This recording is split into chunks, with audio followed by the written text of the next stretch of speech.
बनारस घाट अपनी खूबसूरती के लिए बहुत प्रचलित है, पर घाट के किनारे कई राज लिए बैठे हैं।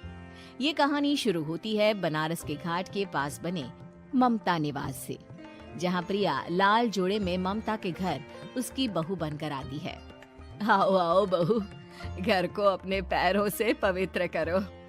ममता घर की दहलीज पार कर ही रही होती है कि अचानक एक बहुत गंदी सी बास पूरे घर में फैल जाती है।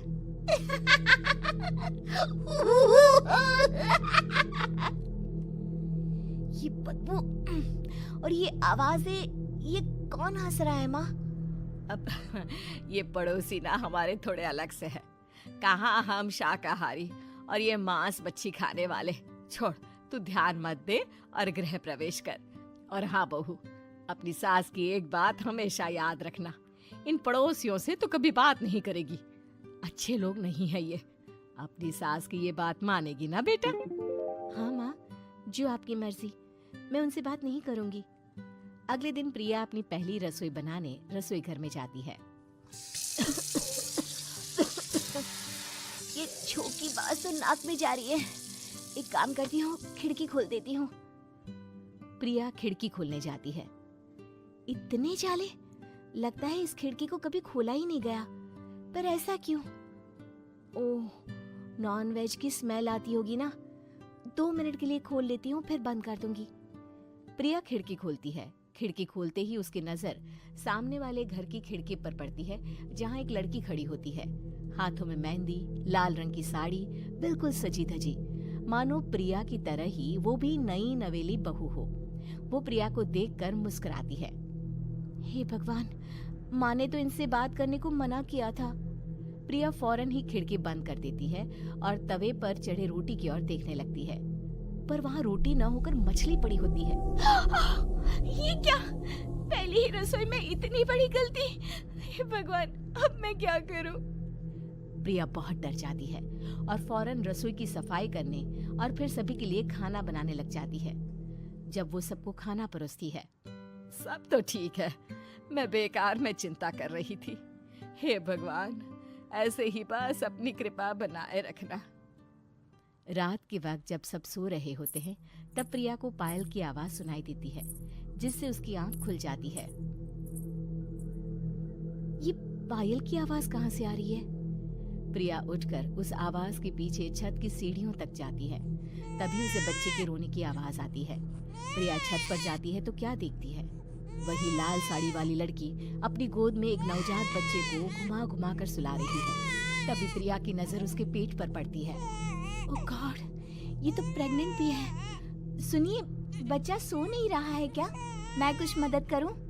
नहीं नहीं, आपके घर वालों को अच्छा नहीं लगेगा, मैं संभाल लूंगी।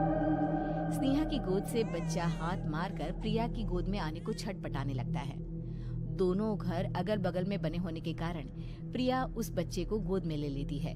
प्रिया के पास आते ही वो सो जाता है। बच्चे का वो स्पर्श रात भर प्रिया भूल नहीं पाती और अगली सुबह वो छत पर कपड़े सुखा रही होती है। तभी उसे एक औरत इशारा करके बुलाती है। स्नेहा कह रही थी बाबू तुम्हारी गोद में आते ही सो गया। मैं गौरी, स्नेहा की माँ हूँ। बहू, घर आना, बाबू को खिला भी लेना। शाम को जब घर पर कोई नहीं रहता, बच्चे से मिलने के लिए प्रिया छिपकर अपनी पड़ोसन के घर चली जाती है और कुछ देर बच्चे को खिलाकर वापस लौट आती है। इसके कुछ दिन बाद ही प्रिया को पता चलता है कि वो माँ बनने वाली है। ममता की खुशी का ठिकाना नहीं रहता।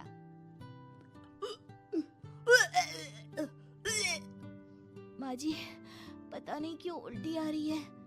प्रिया भागती हुई वॉशरूम में जाती है तो हरे और लाल रंग की उल्टी करती है। उस उल्टी में से कीड़े निकलते हैं। ये क्या? खून और ये कीड़े! माँ! माँ! प्रिया की आवाज सुनकर ममता दौड़ कर आती है, पर बेसिन में कुछ नहीं होता। प्रिया हक्की बक्की रह जाती है।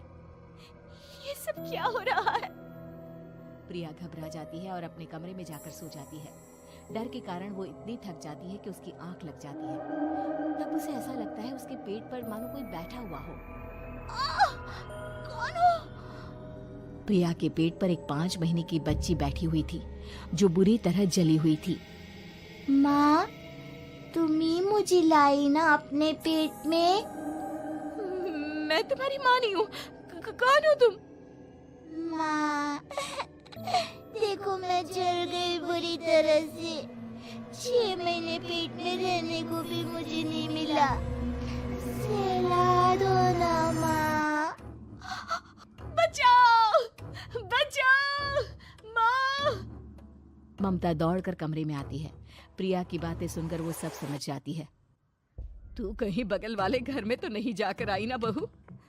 मुझे माफ कर दो, मैं गई थी माँ। उस घर में सब मरे हुए हैं बहू। कई साल पहले स्नेहा उस घर में बहू बनकर आई थी। कुछ ही दिन में वो एक बच्चे को जन्म देने वाली थी। पूरा घर बच्चे के आने की खुशी में खोया था कि एक दिन अचानक उस घर में आग लग गई। सब बुरी तरह जलकर मर गए। गौरी आज भी दादी बनने का इंतजार कर रही है और इसीलिए स्नेहा ने अपना अजन्मा बच्चा तुम्हारी कोख में डाल दिया। ममता ये कह रही होती है कि पीछे से उसके पैरों को एक बच्चा पकड़ लेता है। दादी, दादी। माँ, स्नेहा की गोद में यही बच्चा था। ये बच्चा कौन है फिर? तेरी मौत है। तेरी भी दादी।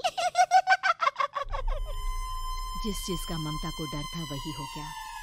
ममता निवास के ऊपर मौत ने चादर बिछा दी थी। प्रिया का पेट ऐसे बढ़ जाता है मानो 9 महीने का हो। 2 हाथ उसके पेट से बाहर निकलते हैं। बहू, संतोष को फोन कर, किसी पंडित जी को बुला बहू। प्रिया का पति भागता हुआ घर आता है। ये तो होना ही था माँ। तेरा पाप तेरे सामने आ गया तो तू सह नहीं पा रही है। स्नेहा घर में आग लगी नहीं थी, माँ ने लगाई थी प्रॉपर्टी की लालच में। और वो बच्चा मेरी पहली पत्नी का बच्चा है, मेरा बेटा, जो कि उस आग की चपेट का शिकार हो गया था। मैंने तुमसे ये सब माँ के कहने पर छुपाया था। मुझे माफ कर दो प्रिया। तुम अगर चाहो तो यहाँ से जा सकती हो।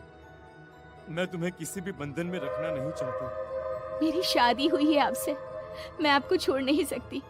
पर उससे पहले हमें स्नेहा, उसकी माँ और बच्चे की आत्मा की शांति करवानी होगी। संतोष और ममता गौरी के घर जाते हैं। अंदर सब कुछ जला हुआ होता है। जमीन पर जली हुई लाशें बिखरी हुई थी। ममता रो रो कर अपनी करने की माफी गौरी से मांगती है। प्रिया स्नेहा के घर वालों का अंतिम संस्कार करवा देती है।